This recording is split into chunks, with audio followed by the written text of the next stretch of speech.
lifestyle expert and author Danette May is here to tell us the truth. We also have nutritionist and fitness trainer Danette May here.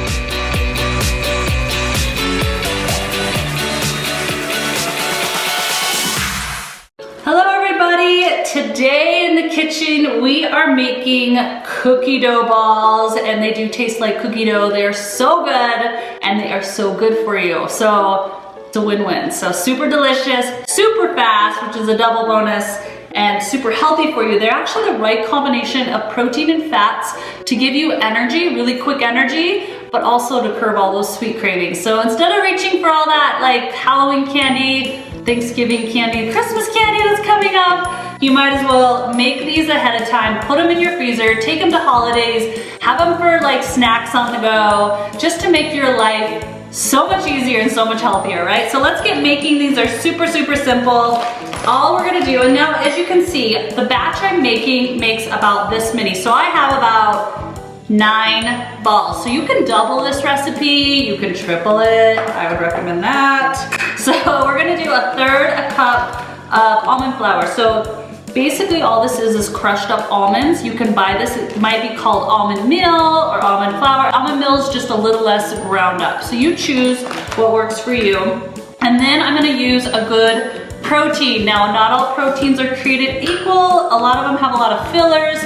They're made with like bad sweeteners. This one's made with stevia. I like this, but it's vanilla flavored. So just watch your proteins, powders, that you're using a good kind. So I'm using about 1/4 cup, which equates to about 2 scoops. So this is going to add a lot of natural sweetener, but it's also gonna be a double bonus for the protein. So as you can see, I've got protein in here and fats, and protein and fat in my almond butter. And I'm gonna do 1 cup of almond butter. Now almond butter is a little bit more protein packed than regular peanut butter, but if you have to use like cashew butter, which would be divine, sun butters, or even peanut butter, you could. But I'm gonna use almond butter today. I think cashew butter would make like a really, really good cookie dough. I love cashew butter, but it's a little bit more expensive. So I'm gonna use almond butter today. And I'm just gonna mix it all together. And now to kind of piece it together and add the nice sweetness, and we're gonna add honey. Now honey, I'm using a raw unfiltered honey. It's really important to choose a raw unfiltered honey. It's not actually like super good for you if it's not, but if you are using a raw unfiltered honey, it's actually really, really good for you. It helps with allergies, and it can be really good during fighting immunity. So just 1/4 cup, not a lot. It actually is just kind of like the sweeter and like pieces it all together. And then I'm gonna do a teaspoon of vanilla, because every cookie has vanilla in it, right? So you don't have to put this in if you don't like vanilla, but I love vanilla, so I'm putting it in. And I'm just gonna stir it up. So if you look in here, you can see that it's really, really simple. I'm just gonna piece it all together. And it looks a little dry. Don't let that be a concern. Just keep meshing that protein powder in with the peanut butter. All right, now for the fun part, the chocolate chips.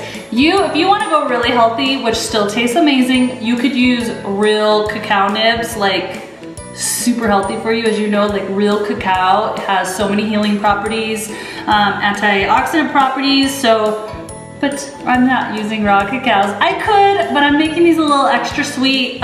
These are chocolate chips that are made with stevia. So 70% cacao and sweetened with stevia. If you can get your hands on it, great.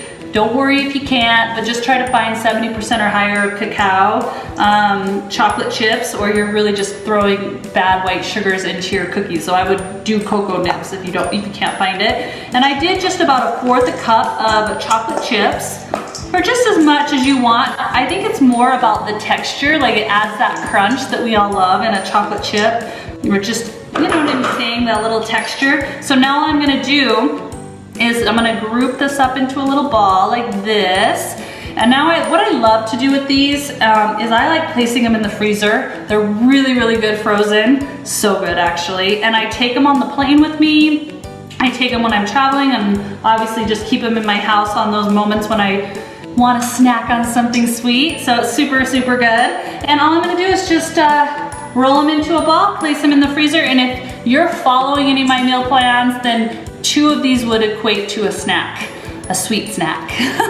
So just 2 of them, try not to eat all of them, you know, moderation and all. Thank you guys so much for watching. I hope you loved this video, and I'll see you on the next YouTube. Have a great day.